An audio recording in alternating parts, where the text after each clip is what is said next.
অসমৰ মুখ্যমন্ত্ৰী ডক্টৰ হিমন্ত বিশ্ব শৰ্মাই শেহতীয়াকৈ এক ব্যতিক্ৰমী পথ গ্ৰহণ কৰিছে।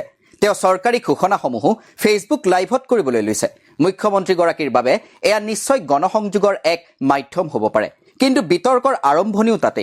এখন চৰকাৰৰ এগৰাকী মুৰব্বীয়ে সামাজিক মাধ্যমৰ জৰিয়তে চৰকাৰী ঘোষণা কৰা উচিত নে? আৰু কোন কোন নেতাই এইদৰে চৰকাৰী ব্যৱস্থাতকৈও সামাজিক মাধ্যমক অগ্ৰাধিকাৰ দিয়ে? বিশ্বৰ প্ৰেক্ষাপটত নেতাৰ এই প্ৰৱণতাক কিদৰে বিশ্লেষণ কৰা হৈছে? এই প্ৰশ্নবোৰৰ উত্তৰ পাব এখন পুৰণি কিন্তু প্ৰাসংগিক গ্ৰন্থত। গ্ৰন্থখনৰ নাম myth of strong leader, political leadership in modern age. লেখক R.C. ব্ৰাউন। ভিনটেজ প্ৰকাশনে প্ৰকাশ কৰা এই গ্ৰন্থখনত বিশ্বৰ শক্তিশালী বুলি পৰিচিত নেতাসকলৰ কাৰ্যপন্থাক বিশ্লেষণ কৰা হৈছে। নমস্কাৰ, মই সুদৰ্শন কৌশিক শৰ্মা আৰু আপোনালোকে চাবলৈ আৰম্ভ কৰিছে ক মানে কিতাপ। R.C. ব্ৰাউনে পাতনিত লিখিছে যে সকলো নিৰ্বাচনতে প্ৰাৰ্থীসকলে নিজকে ষ্ট্ৰং মেন অথবা শক্তিশালী নেতা হিচাপে প্ৰক্ষেপ কৰাটো নিৰ্বাচনী ৰাজনীতিৰ এটা কেন্দ্ৰীয় বিষয় হৈ পৰিছে।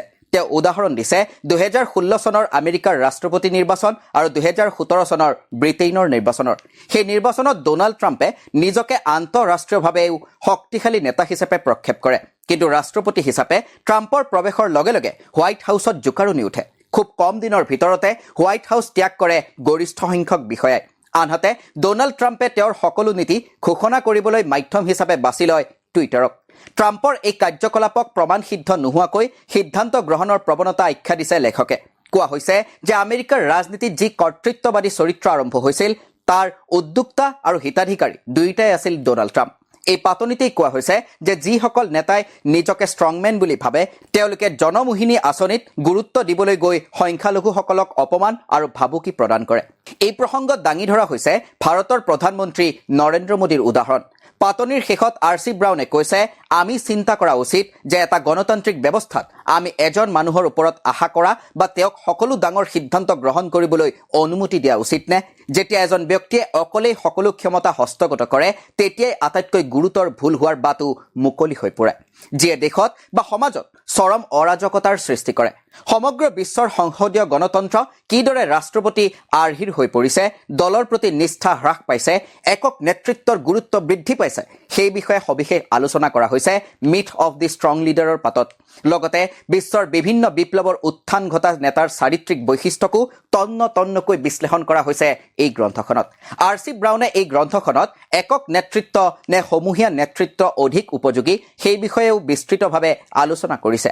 বিশ্বৰ বিভিন্ন নেতাৰ কাৰ্যপদ্ধতি আৰু সমসাময়িক ৰাজনৈতিক প্ৰেক্ষাপটৰ আলোচনাৰ পাছত শেষত লিখা হৈছে এইদৰে।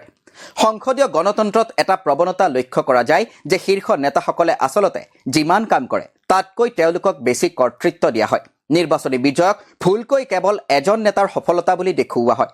শীৰ্ষৰ নেতাসকলে নিজৰ শ্ৰেষ্ঠত্ব প্ৰদৰ্শনৰ বাবে সতীৰ্থ আৰু চৰকাৰী ব্যৱস্থাক অতিক্ৰম কৰি যাবলৈ চেষ্টা কৰে। দলতকৈ নিজৰ উপস্থিতিহে অধিক প্ৰদৰ্শন কৰে। আটাইতকৈ ডাঙৰ কথাটো হ'ল যিসকল নেতাই বিভিন্ন ক্ষেত্ৰৰ চৰকাৰী নীতি অকলেই গ্ৰহণ কৰাটো তেওঁলোকৰ ব্যক্তিগত অধিকাৰ বুলি ভাবে আৰু সেইদৰে কাম কৰিবলৈ লয়, তেনে নেতা চৰকাৰ আৰু গণতন্ত্ৰ উভয়ৰ বাবেই ক্ষতিকাৰক। এইসকল নেতাই অনুগামী নহয়, সমালোচক লাভ কৰাৰহে যোগ্য। আমি শক্তিশালী বুলি ভবা নেতাসকল আচলতে কোন? তেওঁলোকৰ পৰা আমাৰ লাভ নে লোকচানৰ সম্ভাৱনা অধিক? সেই প্ৰশ্নৰ উত্তৰ তথ্য আৰু যুক্তিৰে লাভ কৰিবলৈ নিশ্চয় R.C. ব্ৰাউনৰ myth of strong leader, political leadership in modern age এখন উৎকৃষ্ট গ্ৰন্থ।